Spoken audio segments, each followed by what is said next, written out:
hace falta. I had hoped that the next time I showed you this Bristol Tabletopper, it would be done, but it's not. And today I think is the 27th that I'm filming this of July, and it needs to be done for my mom's birthday on the 2nd of August, or maybe even earlier. I think we're getting together earlier than that. So as you can see, I have most of this alphabet square left to do.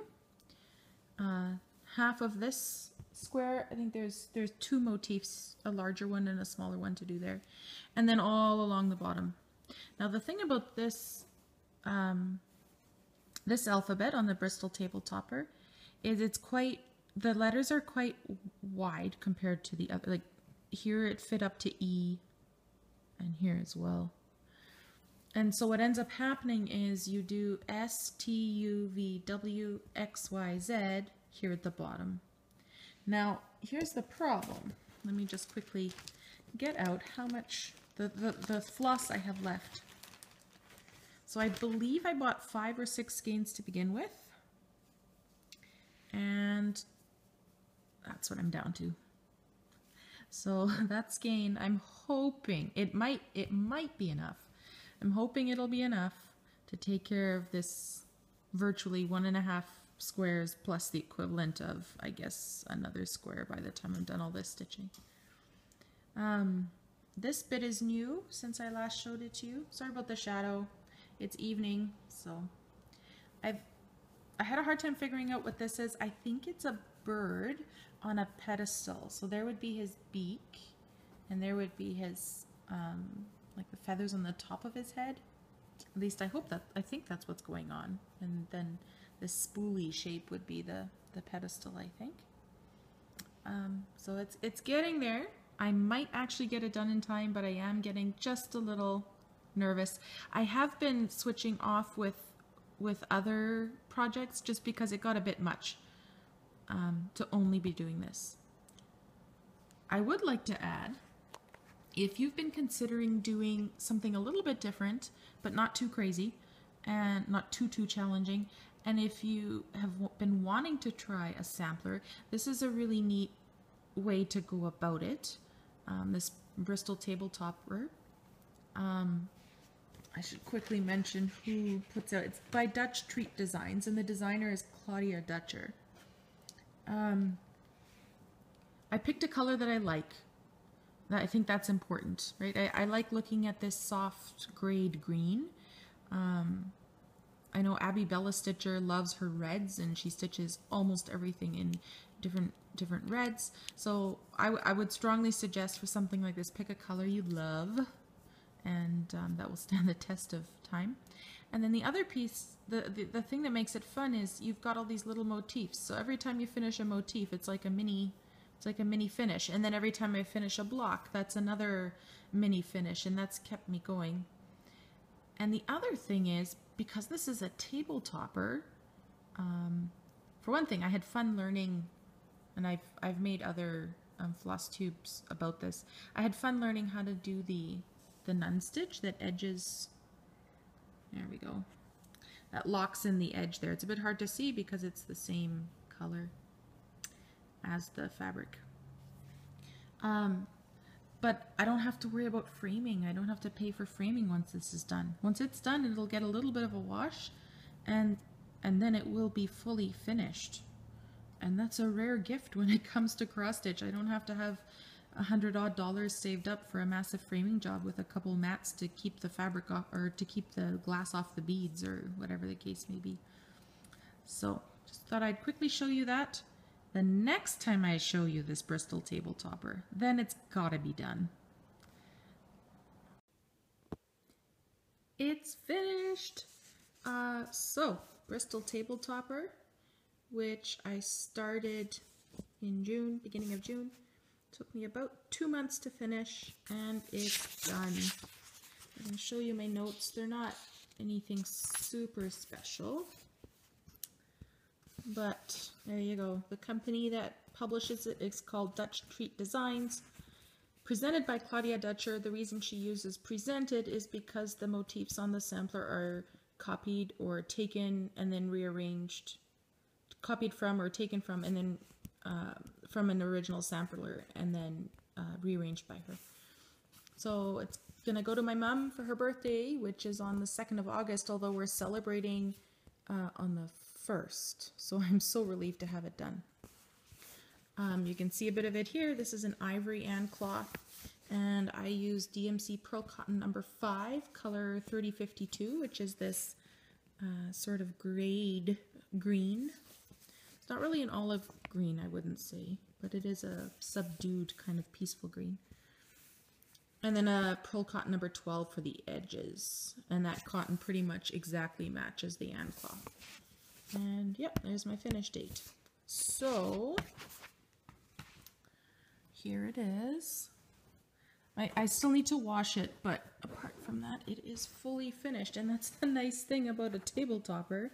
I don't have to pay to have it framed. I don't have to fiddle with it. I don't have to sew edges. It's done. So if I back away a little bit so you can see the whole thing. Hopefully, this is on my iPhone. I film everything on my iPhone. So I'm sorry if it doesn't focus as nicely as we'd want it to. But I'll come back in and show you some of the motifs. So basically, every corner has this 3-leaf thing going, but nothing else repeats exactly. Every edge sort of follows this pattern of some bigger motifs, more or less. Some bigger motifs. Here there's either whatever's left of the alphabet, or there's a kind of a scrolly type motif. And then a few other small things. Sometimes there's an animal here, a small animal. So if you see, here you go, motif, alphabet, alphabet, leaves. Upside down now we've got a cross, a sort of a floral, sorry, there's my shoe that I kicked off earlier. Here we've got a scroll type motif, some smaller ones, and then coming up the edge. No matter where you sit in relation to this, the alphabet always faces you, which I like. Here, I'll go in a bit closer. It tends to focus a bit better then. Yeah, there we go.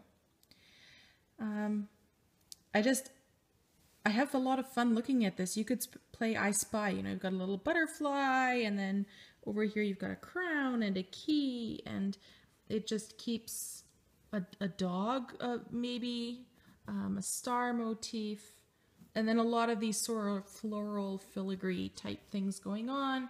A little scene. Sorry, of course it's upside down, but you can see what it is easily enough. So that's it. That is my Bristol Tabletopper finished.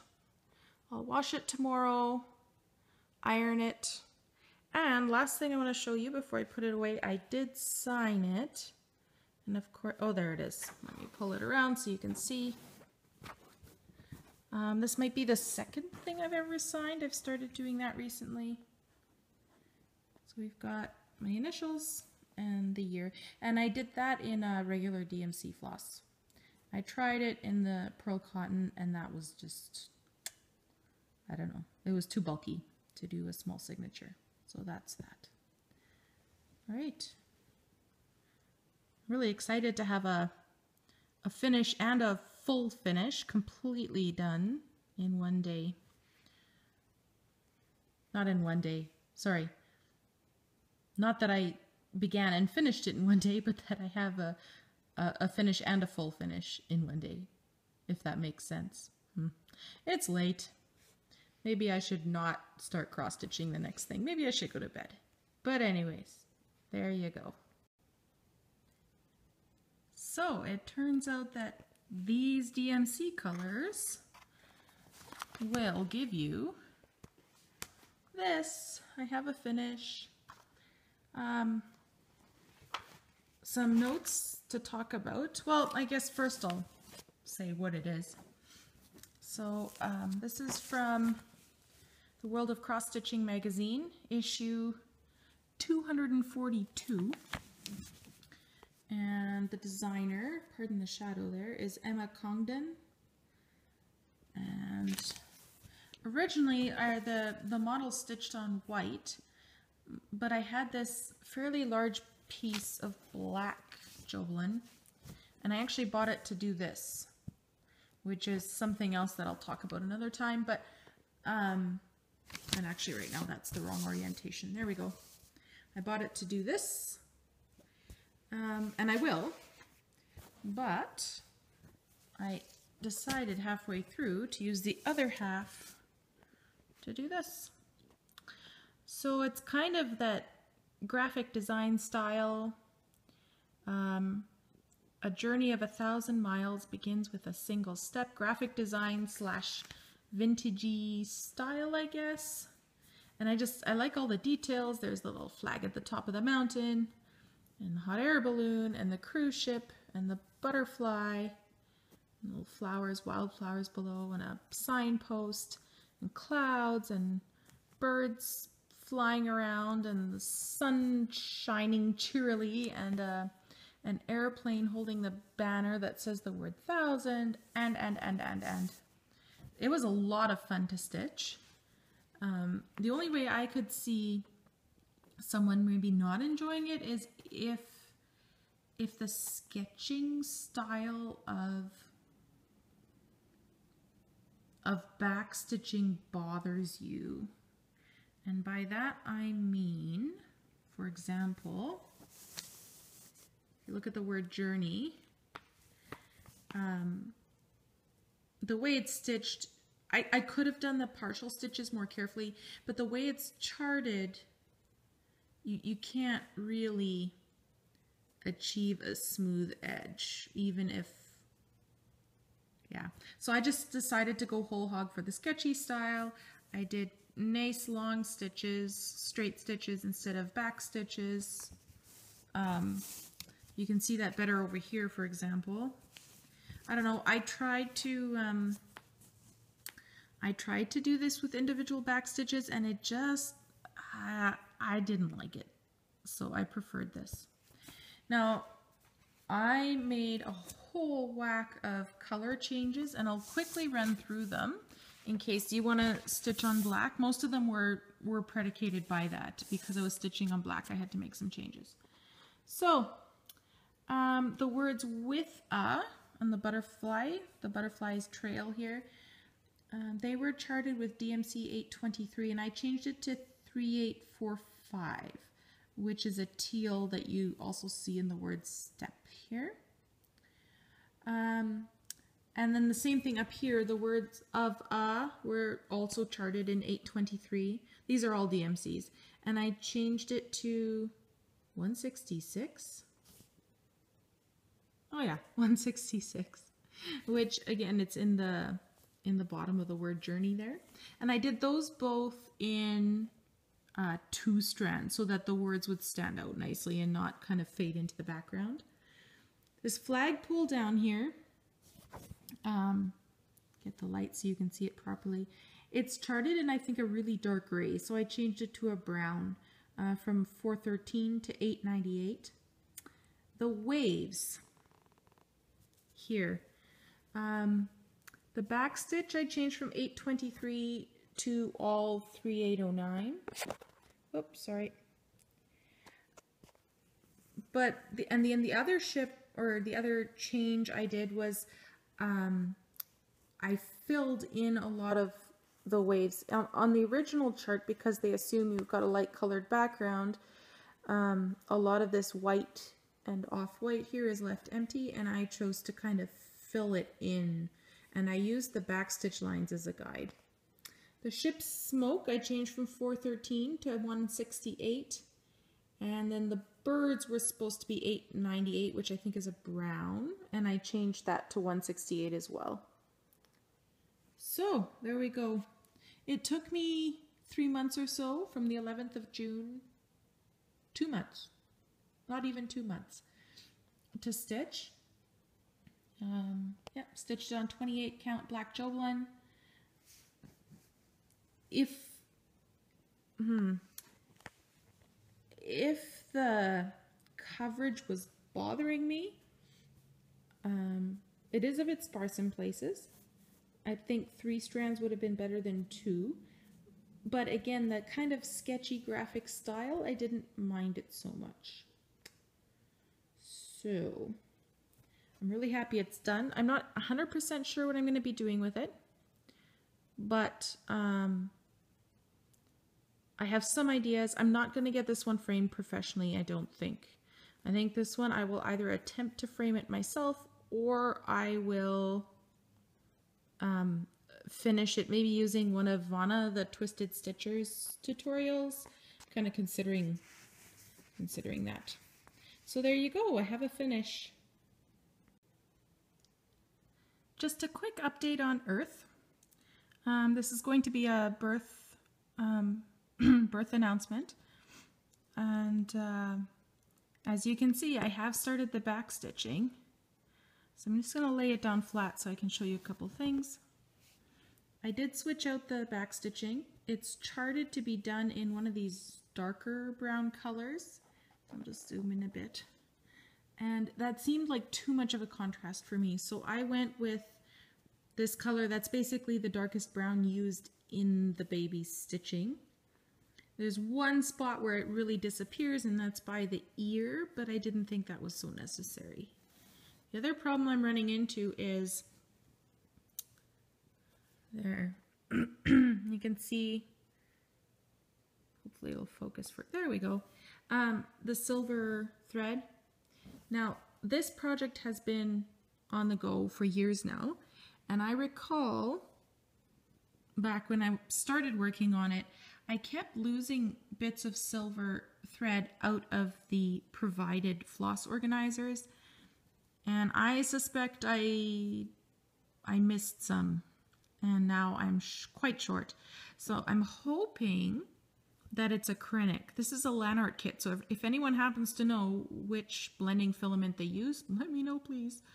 I'm hoping it's a Kreinik. If not, I'll have to rip it out, and ripping this stuff out is a pain in the tugus, let me tell you. And it does provide such a neat effect that I don't want to just leave it out.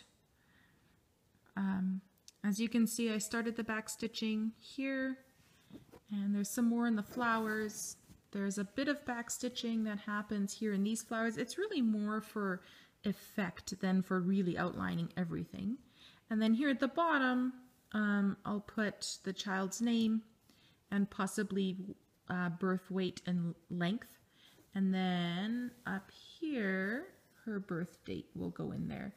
I'm going to rechart that though, because the original chart asks for quite a chunky, I don't know, it's a chunky font, and to me it just doesn't go with the look and feel of this picture. So I'm going to change that out. But I'm getting close to it. I just wanted to show you because I'm going on a trip about a week long, and I don't want to take this one along. I'm scared it'll get wrecked, and it's so close to being finished. So I'm going to take it off the Q-snap, and yeah, we'll see. I'm not sure what I'm going to put in instead for the trip, but I'll let you guys know probably in this floss tube once I've put all the clips together. I went on a bit of a 5-day trip, and I was going to be around kids a fair bit, and I didn't know, well, I didn't know the exact parameters, I guess. So I didn't want to bring something very delicate or something that took a huge amount of concentration. So what I brought was this. Now, I started this years ago. I don't know when. Sorry about the glare. But you can kind of tell from the state of this paper. It's a Janlin Platinum Collection pattern. It is a full coverage, almost all whole cross stitches. There's some fun stuff going on in here, but lots and lots of whole cross stitch. And does it have a name? I'm sure it has a name. English Country Cottage, something like that. Tulip Time. It's called Tulip Time. So I brought this along thinking it wouldn't take too much concentration, and see if I could make some progress. When I started stitching this way back when, I was stitching in hand, and what I would have done is started in the middle, worked my way over, worked my way down, worked my way up, and then prepare to kind of sweep across this way. now I've been using a Q-snap, and so what I wanted to do was get over, there's this huge patch of blue here. Just for reference, there's my hand. It's quite a large piece. So what I wanted to do was get over to this blue. And so what I worked on and managed to do was pretty much all this, a little bit of the dark, this green and brown foliage bit here. And then I managed to work my way over. I stopped worrying about the little bits that aren't done, and I just pushed over and over and over. Right now, my method was that I just kept going, whatever color came next on the very top row, that's what I'd work on. And if I could manage a bit more before my thread length ran out, then I did that too. When I got to this patch, I'll just show you the picture again of the completed one. It's massive. This is all one color. And then this bit here is the same, that light blue. So what I've been doing is I'll do one length of floss in the blue, and then I'll do something that works, that comes down along the edge of the blue. And if it's just a little bit and that color shows up somewhere in here, I'll do that as well. And the hope is that that way I'll be able to make some progress. I'll put this away for now. I don't know. Sorry, there's the microwave.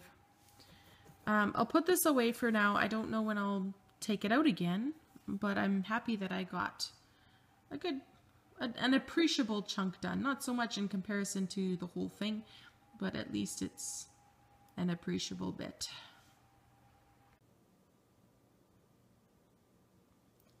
I wanted to give you kind of a sneak peek at a project. It's sort of an experimental project I've been trying. So you can see the colors that I chose to work with here. They're 3,808 through 3,811. Here's where having a full set of DMC is kind of an awesome thing, because you can look at the colors and say, hey, I like that bit. So I looked at all the different tealy sections, and these were the ones I liked the best. I wanted something that would kind of represent water, especially really deep water. So there's, you kind of got them side by side there. There is quite a jump between these two, the 3810 and the 3811. These ones, I guess, graduate, I think, more smoothly. Anyways, here's kind of a sneak peek at what I've been trying to do. So I found this piece of linen, and it happens to fit what I want just perfectly. And you might be able to figure out the saying or the quote just from what's here. But this is what I've got so far. It's going to all be stitched in whole cross stitches. So what I've done is I've used the 3 darker colors for the gradations in this W that you can see here. And then I've used the lighter teal, and it kind of is coming across light blue here, for this bit. And there will also be some text under here in this darkest color again. At least I think it'll be in the darkest color. So that's sort of my sneak peek for you. So I picked this up today from my local superstore, actually. And of course I wanted to start stitching all of it right away. Now I'm going to move over so I don't accidentally show you a chart, but this is the guy I settled on. Sorry for the glare. Can I shadow it? There we go. There's the guy I settled on, just because I had the linen and the colors. So I chopped off a piece from some leftover linen I had. I'm not even sure what the count is. It's fairly small. I'm just using 2 strands and I'm getting decent coverage. But what I wanted to talk about really was using blending filament. I'm just gonna, there we go. So you can see the shine a little bit. It's the 032 Kreinik, the pearl that I'm using. And a while back, I sat down and I watched every single YouTube Flosstube tutorial I could find on using blending filaments. And of course I came across Carolyn Mazzio's work. And she had a few suggestions and I've kind of adapted them for my own purposes. So what I've started doing is I'll stitch, you can see here I've got half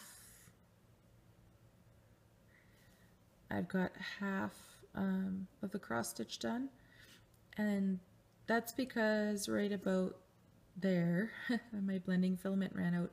And what I'm going to do is I'm gonna knot my blending filament onto another needle, a second needle, and then I'll continue kind of overlaying, and then I'll come up here, and once I get to the point where I had stopped with the DMC floss, I'll park my needle over here somewhere just to keep the blending filament out of the way. I'll come back down with the DMC, and then I'll park that needle out of the way and overlap with the Kreinik. And I find, now I don't know if I can show it to you. Let's get it to focus. It doesn't like to focus when my finger's not there, I'm sorry. I find that I have a little more control over where the blending filament lands, and it tends to sit on top of the stitches a little better. So what I'll do is, I think I'll grab a piece of scrap fabric and show you what I mean. I'll just use some contrasting floss and filament instead of colors that are so similar, in this case pearl and white, to try and show you what I mean. And maybe it'll help someone who's wondering how to deal with blending filament. Something else I'll talk about too, and I'll demonstrate with contrasting fibers. So I wanted a different effect. This is white DMC plus the 032 Kreinik, as is this. The difference is that over here I used 2 strands of the DMC fiber and 1 strand of the Kreinik, and here it's reversed. I used 1 strand of DMC and 2 strands of Kreinik. The reason being that I wanted the hair and clothing trim over here on the Santa to have a different effect from the snowflakes. So if I can zoom in just a bit for you,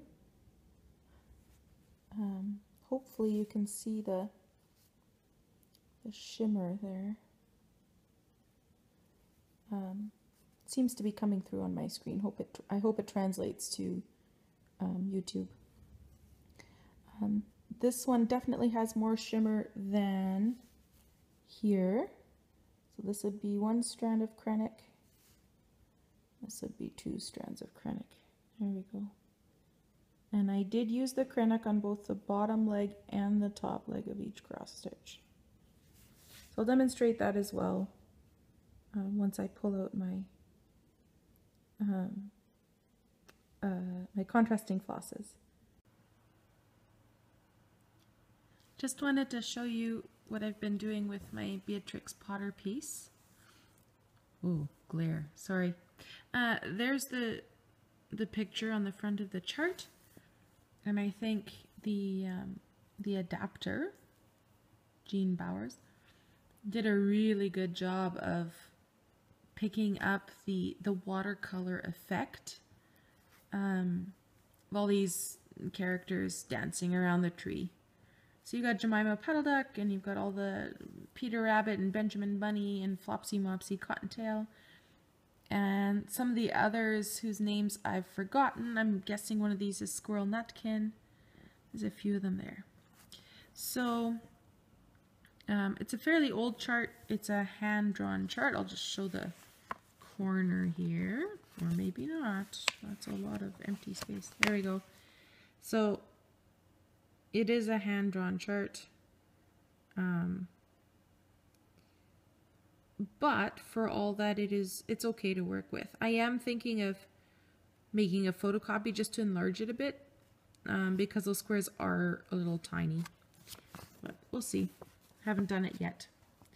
And here's what I've completed so far.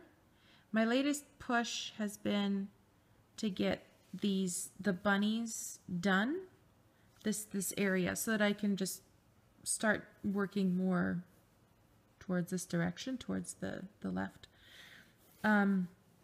These half stitches, I've done them with 2 strands just because I couldn't find a place in the pattern that said not to, and also, the cross stitches are done with 2 strands as well, and also just so that I could do a loop start. So I don't know, on the chart it seems to me that maybe this was done with 1 strand, but I'm gonna do 2 just for convenience. We'll see. I'll do this bunny, and if it really looks too bold, then maybe I'll frog him, but it won't be hard to frog. Because my goal is to kind of get this area done so that I can move over, move the Q-snap and move over. I started doing some backstitch, and I thought, wow, then you can really start to see what a difference the backstitching makes. So in this area, the bunnies kind of really overlap. You've got this guy and this guy. The backstitching is doesn't happen everywhere, but where it does, I really like how it suddenly makes things pop, and that's just a tiny bit of backstitch that I did there. So if I pan along here, pardon the shadows, I've got overhead lighting, and so as soon as I try to go directly on top of the work, it shows. But there's my bunnies. And then there's a little bit more of shadow here at the bottom to do. And then here's, started the tree. Jemima Petal Duck is done. But this robin obviously still needs a bit of filling out. And now I started this years ago. I have no idea how long ago, but it's been quite a while. And when I started working on it again, I have to say I'm glad that I chose linen to work on, because I'm really liking, I think it adds to the watercolor effect, just because you have that really pristine white background that the stitches kind of, I'll see if I can get close enough with this phone camera to show you what I mean. See if we can focus there. To me, it seems like on linen, even more than on even weave, the stitches seem to just kind of sit above it, and there's a neat texture to it that to me enhances the effect. So that's my progress so far. My goal for now is I'd like to backstitch the bunnies up to there, and then finish the bit of shadowing here and the sort of outside the light bunnies, half-stitched bunnies that are in the back here. And then I'll move the Q-snap over so that I can focus more on the tree area. And that's a lot of, here's my frame. So I can move the Q-snap something like this. And yeah, this is not an off-brand. This isn't an actual Q-snap, but you know what I mean. Yeah, I want to work on the tree. There's a whole lot of little bits of different shades of greens in here. So that takes a while, but yeah. There you go. Beatrix Potter, all the little animals dancing around a Christmas tree. I love it. And I'm really liking how it's coming along. In which I discover that sometimes one strand is better than two. So when I last showed you this, I had begun to work on these bunny outlines in the background here. And on the chart, that's this bit. So as far as I can tell, it's meant to look like two bunnies and I think a squirrel. Sorry for the glare. Try this instead. There you go. Who are kind of, they're in the background and maybe a bit in the shadow or something. And I had gone with 2 strands just because then I can do a loop start. But the more I did it, the more I realized it looked too dark. With 2 strands, it kind of, you lost the effect of them being in the distance, and they looked closer to these bunnies, which screwed up the perspective a fair bit. I had this guy done and the next one almost done. You can still see some of the holes there. But I decided to cut my losses and go back and do 1 strand. And so I've begun to do that. I'm keeping it to 2 strands down here where the shadows are. That I don't mind being a little more intense is the wrong word. A little more strong, a little more I'll think of it when I'm done this clip, but I'm gonna stick to the 1 strand for these 3 guys in the background here. So I'm close to meeting my goal for this round on this piece, which is I need to finish these, and then there's a little bit more, there's a bit more of the darker yellow that I need to put in, and a bit more gray shadow here. A little bit, I don't know, I just wanted to change from all the half cross stitches, so I started this mouse, this little waistcoat there. If I show you on the chart picture, that's this wee guy. There he is, or she rather, sorry. And then I also did a little bit more green up here, maybe 20 stitches or so. Ran out of room, so that thread is, I guess you can't really call it parking, but it is parked there waiting to be used when I move the Q-snap. So it's a couple days later, maybe a week later, and my goals have been met. I added all the half stitching for those kind of beyond the firelight, beyond the candlelight animals. It's a little bit hard to tell, but I believe this one's meant to be maybe a squirrel and these 2 are rabbits. I could be wrong. I did all the back stitching on these rabbits. I did not do it on this guy because he shares some stitches with the next motifs or figures, so I didn't want to do the back stitching on him, so I just left him all not stitched. And I got all these half stitches done for the shadows, and that will of course continue eventually. So I'm going to put this one away and haul out something else. I haven't decided what quite yet. I've ordered some frosted pumpkin patterns before, but this is the first time I went and got the kit, and I was so excited when the pattern came through for this stitch along. It's the Merry and Bright I guess mystery cell. It's a fairly small one. It just has 2 clues.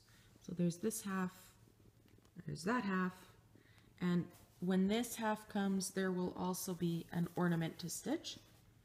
And there's a matching ornament in the Just Cross Stitch Ornaments magazine from this year that can be put here.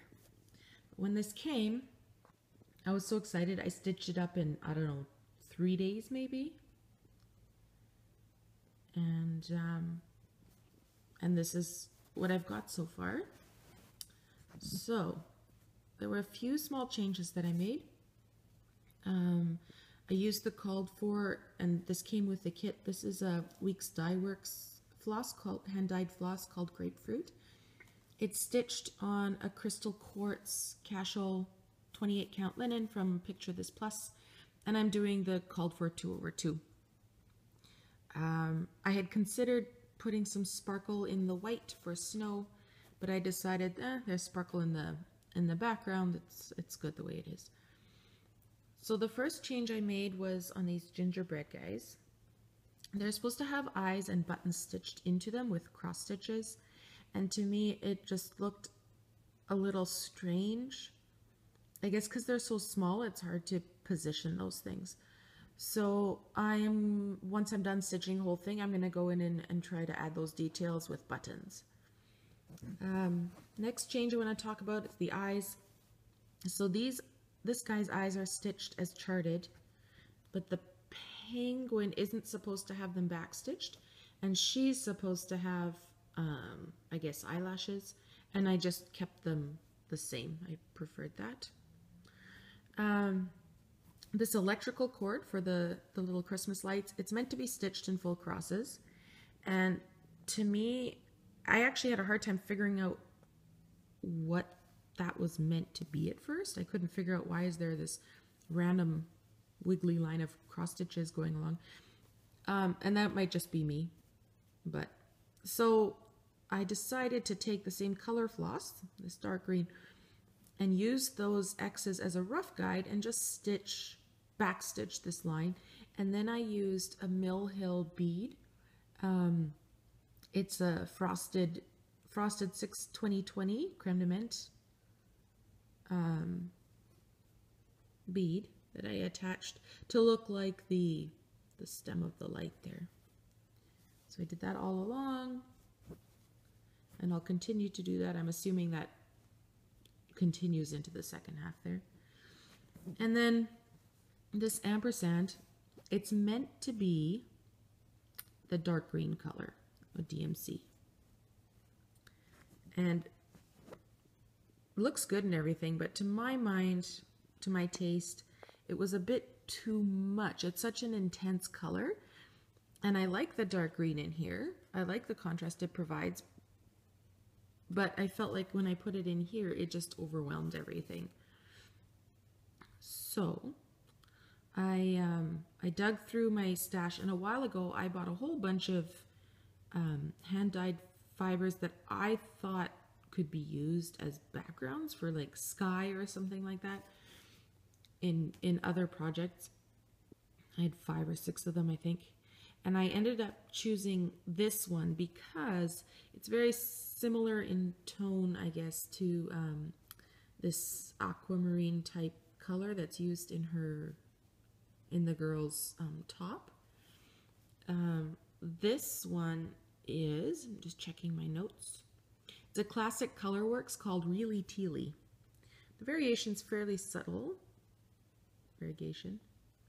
What I did was I started here, and then I should use my scissors, sorry, it's a bit more accurate for pointing. I started here, and then I looped around, and then I skipped and came here and then over, because I wanted the effect of the layer, I guess. And I think you can just sort of make it out here that this part, the variegation, turns a bit lighter. So there's my Merry and Bright as far as it is so far. Once I've completed my Joan Elliott skirt, which is kind of my current goal, I'll come back and I'll put in the frame here, I think, so that that's ready to go when Clue 2 arrives. And if I'm really into it, I'll put in the Just Cross Stitch magazine ornament on this side.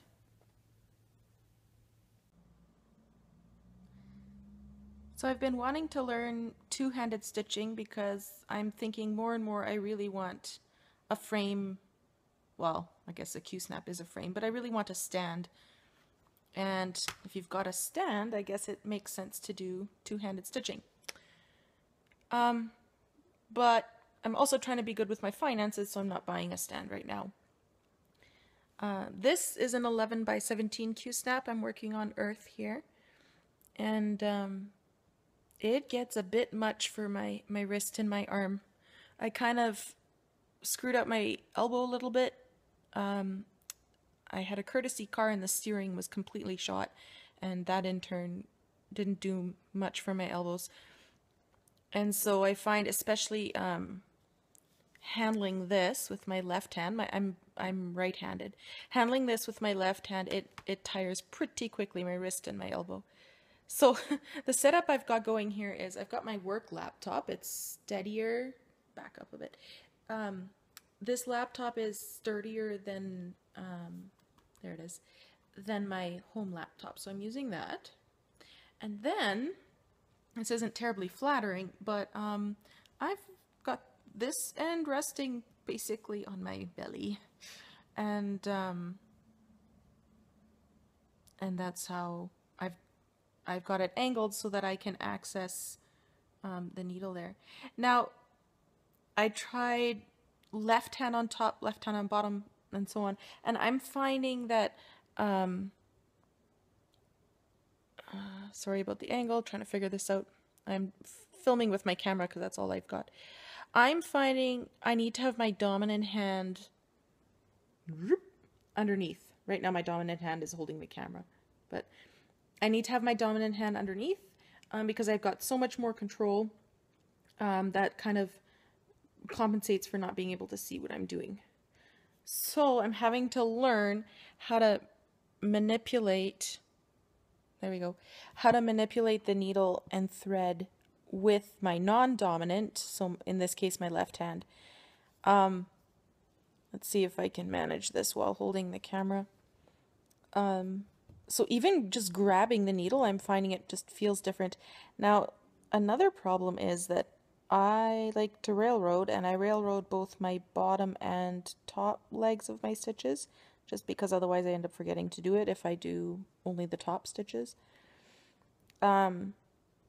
So getting that needle in between the strands and then into the hole with my left hand has been the sort of the part that's challenging my fine motor skills. But I thought I'd just show that to you in case you're considering learning how to stitch two-handed. And if you're wondering, do I get a stand or don't I, and so on, I think I did these few, I've just done maybe 20 stitches with my left hand here, my left hand on top, and I noticed that I have already picked up a little bit of speed. I mean, I'm not fast by any means, but it's getting better, so that's hopeful. And if you're considering buying a stand because you want to stitch two-handed, there are ways to set yourself up so that you can try it out without having to buy the stand first. Now, not everybody else has a tummy that they can rest their frame on, but I'm sure there's ways of supporting it so that you can try it out for yourself before going out and buying a stand. There you go. Learning how to stitch two-handed. It's an ongoing saga. We'll see how that goes.